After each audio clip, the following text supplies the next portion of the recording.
over the last year, a number of guys have asked me about electric reels and where I use them. And I've shown that I use them a lot on like our electric kite reel, as well as I've got a new electric downrigger that we're going to be using it on. But I recognize that some anglers are aging, right? And we also have some young anglers and just guys that get fatigued. So I did want to show an episode where we are talking about electric reels kind of in our like general setup. And today we're going to be doing a little bit of trolling with an electric reel, and then we're going to use this same setup to do a little bit of bottom fishing afterwards. So this is a Piscifun Kraken. Piscifun is a company that produces a lot of high quality offshore gear and inshore gear, and their focus is really about on family-friendly, affordable, high quality equipment. And my son Parker, we're also into family fishing, so he's a good match for this, and he's going to show us today how to bring some fish in on this. So we've matched this with a Piscifun 5000 battery. So I do have 3-prong hubbles that we could use to power this, but we want it to be mobile so Parker can move around the boat freely without any cords. This is a aluminum casing, all in-house, built for saltwater. We were going to use this for deep drop, and we still might in the future, but for now we're going to be doing a little bit of trolling with it. We got multi-speed take up here, precision LCD counter, and this applies about 33 pounds of drag. So this is going to stop pretty much any fish that we need to here in South Florida. And we've matched this reel to a Piscifun saltwater high-tech rod. And a really cool thing that they do here, this is definitely feels like a custom rod, medium heavy. It is an 8-foot rod. It comes in 2 pieces, comes in a nice bag for storage or if you want to transport with it. And they take the line and put it through almost like a slow pitch rod where it goes into the rod here and comes out on the other side, and you'll see these are upside down, and that evens the load when you're fighting a big fish like we will be on the troll or even bottom fishing. It's going to distribute that load along the blank, less chance of break-offs for the fish to get away. This is heavy-duty aluminum, and you will see that we've got, there's a bumper that you can put on here. We are going to lock this into our rod holders today. Their CG1 is a mixture of aluminum and fiberglass. You got heavy-duty construction. You've got a nice EVA grip here for all day comfort. This feels like a sturdy rod, and this is meant to compete in that custom rod bracket of level, but at a much more budget-friendly price for the rest of us anglers who aren't spending all of our paychecks on fishing tackle. So we're gonna give this a shot today. We'll keep you guys posted how it goes, both here trolling and afterwards on the bottom when we anchor up or drift to do some bottom fishing. Ready, Parker? Yeah. Let's do it. Okay, so I first rigged this with 80-pound braid because we're gonna go, I think, try to pull some groupers out later on, or maybe even down the road, or even potentially deep dropping. So I wanted some thick enough braid to handle all that. But for now, what I did is I did an FG knot to 60-pound mono, and we're going to use that. I got about 30 feet of that for some elasticity for trolling, and at the end of it, blue squid and Nita strip that we're going to put out here, targeting blackfin here on a hot summer day here in South Florida. So Parker's going to bring in our first fish when it gets a bite, and hopefully we land one faster on this new electric reel. All right, 178 feet of water. This lure got hit on our outrigger and pulled off. This is a squiddy Nita strip bait. Parker, go ahead. Wow, does that seem a lot easier than it was reeling in before?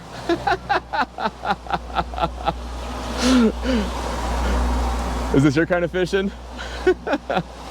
Parker and his generation are a digital first, so this seems like a pretty easy way. It's got precision line counter here. And that fish is coming in on top of the water now. It looked like a blackfin earlier, and it looks still like a blackfin now. Wow, that's hauling it right in. The electrical reels, you can really keep fishing without having to bring everything in when the reel's doing all the work for you. Right, Parker? We're gonna try a little bit faster, just like a little bit faster. Nice. Just relax. So Parker's kind of fishing, just doing some relaxing.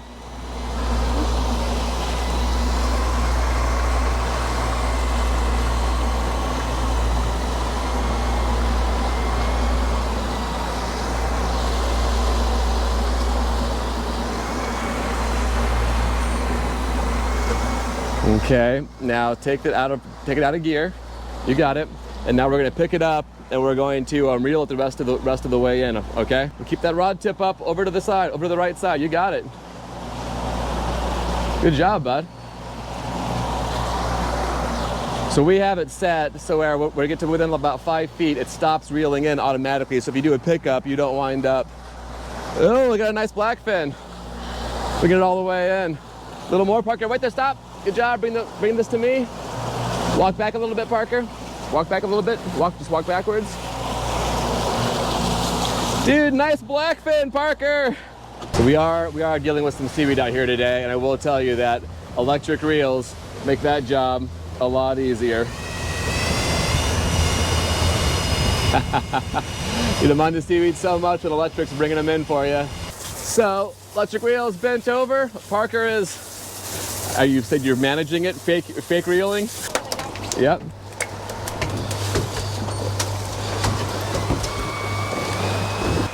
It's a different kind of fight, right? What do you think it is? A black. It's pinwheeling, so we don't know if it's foul hooked or if it got hit on the way in, but it's definitely not coming up like a normal fish that was just hooked and had its full body intact. Oh yeah. Is it nice to have the backup option as you like fatigue? Yeah.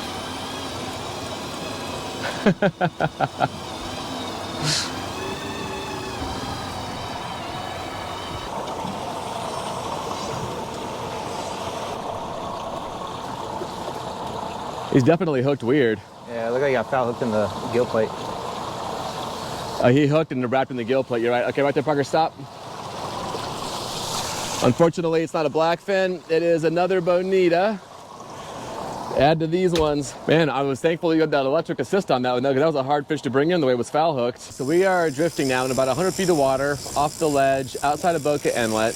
And we are going to do a combination of some live bait. We have a few small live pilchards that we got, but we are mostly going to be fishing dead baits. And we are going to be using electric reels. So we've got the GiA&x that you've already saw. We put to work earlier doing some trolling. And we also have the Atlanti-X. It's a little bit of a smaller reel. Same strong aluminum housing. Same capabilities, except it's a little smaller format, so it's nice and light for you to use like all day long, and I think it's going to be a great jigging reel. So this actually has a built-in jigging mode where you're able to program it to pull how long you want before you do the ups and downs, so it's going to keep you from having to just sit there all day long with a heavy rod jigging. So you get a nice light reel doing the work for you, pair it with a nice jigging rod, and you'll be in action here. So for now, we're going to drop down a couple of baits on this electric rod. This is their the Piscifun Salt Flow. It's the same rod you saw us trolling with. We're going to put some dead baits on it. And the cool thing we're going to do here is we have dead goggle eyes from trips long ago. They've been frozen and they look lifeless, except we're going to put smart baits inside them. And if you're wondering what smart baits are, they are a cool invention by Kanama. I'll open this up for you. That takes an electric oscillator and, if I hold my fingers over it, you put this into the fish's mouth, and this thing here moves the tail like that. You can see that. Pull up your bait, Parker. So this will actually make the fish look alive, and we're going to be down there looking for grouper, snapper, anything that'll bite, and we'll keep one on top here as well and see if we can find a fish to bite on one of our dead baits here. So there is some rigging to it because you don't want to lose that. If a big grouper hits it and pulls you under a ledge, or let's say, or a fish bites it off, that happens when you're bottom fishing, and you don't want to lose your smart bait. There's a special way that we're going to rig these up. So I'm going to get this rigged up here, and I'm going to show you what that looks like in just a minute. This is what Kanama calls a 2-line rig, and all I did is I put a sliding slinker here to drive, so egg sinker goes down to the bottom. This is just 3 ounces. We're not having a crazy current today. Then we have and this goes to a snap swivel, where I have a steel cable with ball bearing swivels attached. Reel them up then. And Parker's got a fish on the other side. And this is what we are using to there you go. actually bring these dead fish back to life. So when it goes in the water, it'll activate, and this will move the tail. So if we get bitten off, so on the other side is the mono, and I'm just using 60-pound mono with a small circle hook. So let's say the fish or grouper grabs this and rocks it up, goes under a ledge and breaks it off. We still have the steel cable attached on a different line to get our smart bait back. So It's kind of a foolproof way, and they'll actually, Kanama will give you insurance to get replacement smart baits, but really the steel cable should get you your bait back. So this is, I'm choosing to use the small one here, the mini, for the goggle eyes that we're going to put out there right now. But it's kind of a cool product. It's you know, innovative company making products to put anglers on more fish and make our time more rewarding out here. So here is a goggle eye that I just unfroze. You can see there was some holes here at the top where clearly I bridled this bait kite fishing, who knows, months ago, and we saved it. So we froze it, bringing it back out. This bait looks lifeless. You wouldn't actually love to send this bait down to the bottom right now the way that it is. But I'm going to take my smart bait and put it into this fish's mouth and shove it all the way down in there until that little piece, and I can feel it down in here, is going to be down there moving his tail around.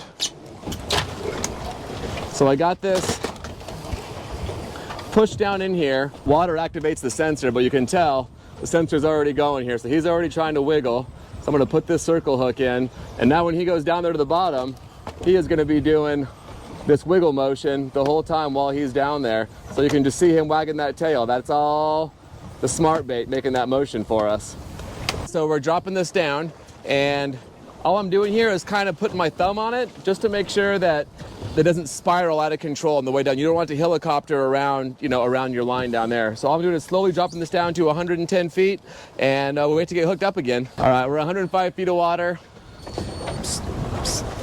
And been bringing this fish up for a little bit from the bottom. Not sure exactly what it is. Can see some color on the other side. We thought it might have been a mutton. Oh, it is a mutton. All right. So here we go. Mutton, circle hook, right at the corner of the mouth. This was on the goggle eye that you guys just saw.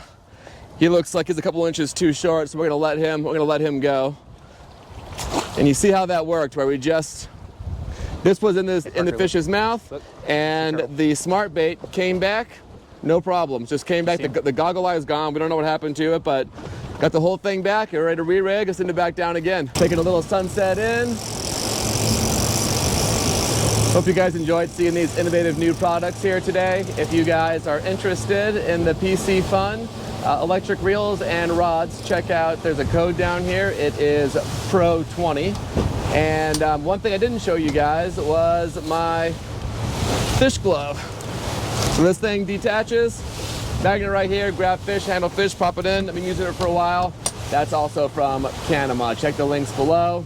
Thanks for watching, guys. Tight lines.